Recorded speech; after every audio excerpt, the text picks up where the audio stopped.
Someone says something about a politician you support. They're not yelling. They're not insulting you. They're just disagreeing. And yet something tightens in your chest. You feel it before you even have a response ready. A kind of heat. A defensiveness. Like they didn't just challenge an idea, they challenged you. And here's what's strange about that. You know logically that a political opinion isn't the same as your identity. You know that. And yet the feeling doesn't care what you know. So the question worth asking isn't whether this happens. It's why it happens with such precision every single time. Think about the last time you had a political conversation that didn't go the way you expected. Maybe someone pushed back on something you said. Maybe they dismissed a position you hold. Maybe they even laughed at it. You probably didn't just think, interesting perspective. You felt something shift, a kind of urgency, the sudden need to explain yourself more clearly, more forcefully, as if the right combination of words would make them finally get it. But notice, you weren't just trying to win an argument. You were trying to restore something that felt like it had been threatened. That's the thing nobody talks about. Political disagreement doesn't just feel like an intellectual challenge. It feels like a social threat. And your brain, without asking your permission, responds accordingly. Here's where it gets uncomfortable. The intensity of your reaction has almost nothing to do with how important the issue is. You can have a calm conversation about something genuinely life and death and feel almost nothing. But someone challenges a policy you half believe in at a dinner table in front of other people, and suddenly you're ready to go to war. That inconsistency is a clue, a big one, because if it were purely about the idea, the emotional response would scale with the importance of the idea, but it doesn't. It scales with something else entirely. Part 1. Your politics are not a belief system. They're a belonging system. Here's the psychological reality most people never fully confront. By the time you hold a political position strongly enough to feel attacked when someone questions it, that position has stopped being a conclusion you reasoned your way into. It's become a signal, a marker of who you are and which group you belong to. Humans are, at the most fundamental level, tribal creatures. For most of human history, your survival depended not on being right, but on being in. Belonging to a group meant safety. Exclusion from a group meant death. That's not ancient history.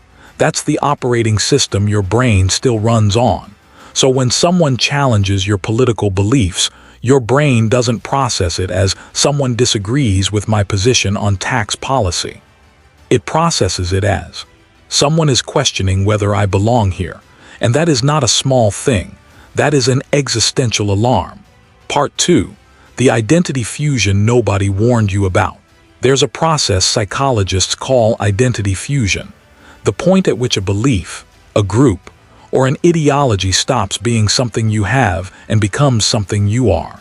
You've probably experienced the early stages of this without realizing it. It starts innocuously. You agree with a political position. You find others who share it. The group reinforces the belief. The belief reinforces the group. Over time, the line between your political opinions and your sense of self quietly disappears.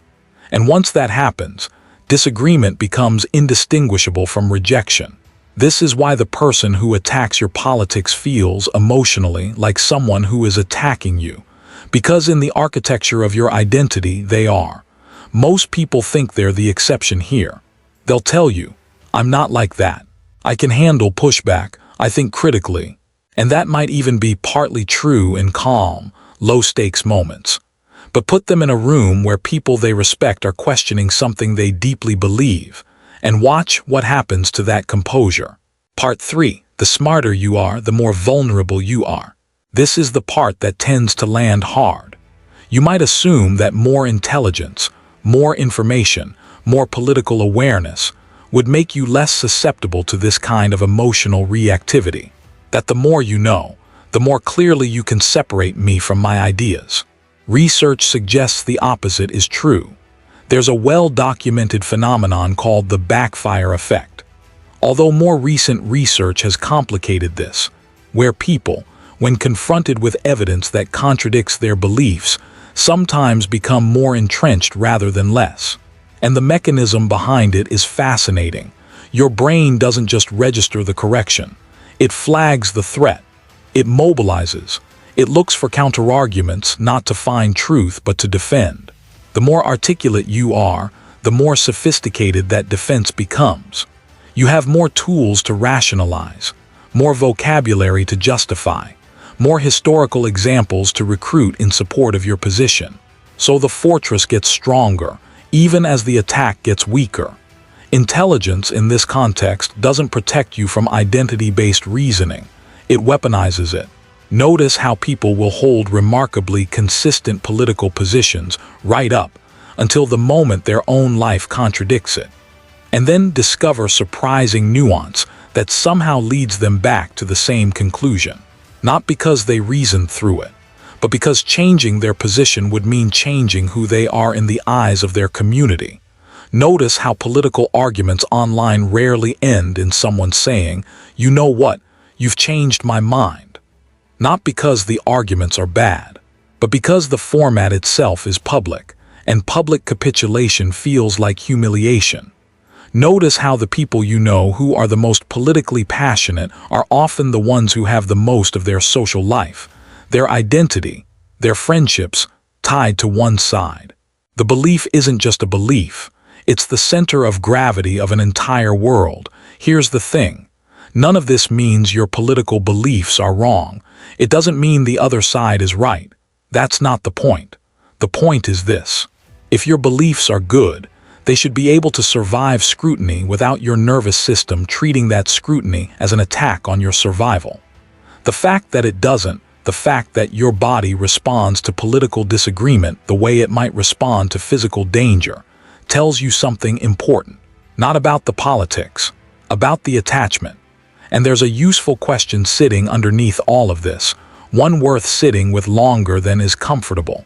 If the people whose opinions matter most to you, the ones whose approval you'd feel the sting of losing, if they suddenly held the opposite political position, would your beliefs shift with them? Most people, if they're honest, feel a small but distinct discomfort reading that question. That discomfort is worth paying attention to, because it suggests that what you're protecting might not be a principle at all. It might just be a mirror. Loved this video? Subscribe now for more mind-provoking political content. Leave a like and don't forget to give us your opinion.